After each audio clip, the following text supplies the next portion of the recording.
क्या आपका शौहर बार बार गुस्सा करता है, घर में लड़ाई झगड़े और तनाव हो गया है? बस 40 सेकंड सुन लीजिए, अल्लाह घर को जन्नत बना देगा। बिस्मिल्लाहिर्रहमानिर्रहीम। प्यारी बहनों, जब शौहर गुस्से में हो तो दिल रो देता है ना। अल्लाह ने कुरान में फरमाया है व आशिरुहुन बिल मारूफी, सूरत an-नसा आयत नंबर 19, यानी औरतों के साथ अच्छे तरीके से रहो। नबी करीम सल्लल्लाहु अलैहि वसल्लम ने फरमाया खैरुकुम ला अहली, यानी तुम में सबसे बेहतर वो है जो अपने घर वालों के लिए बेहतर हो।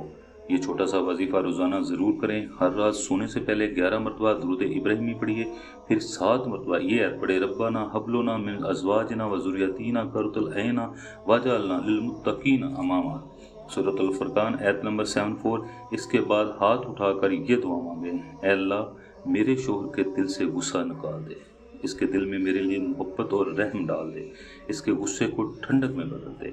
या हय्यो या कयूम, या रहीम हो या करीम हो, आमीन। यह वजीफ़ा 21 दिन करें। इंशाल्लाह शौहर का गुस्सा पिघल जाएगा और घर में सुकून आ जाएगा। अल्लाह हम सब के घरों में मोहब्बत और रहमत नाज़िल फरमाए, आमीन। अगर ये दुआ आपको पसंद आई हो तो कमेंट में आमीन ज़रूर लिखिए। वीडियो को लाइक करें, शेयर करें और चैनल को सब्सक्राइब कर लें। जज़ाकल्लाह खैर।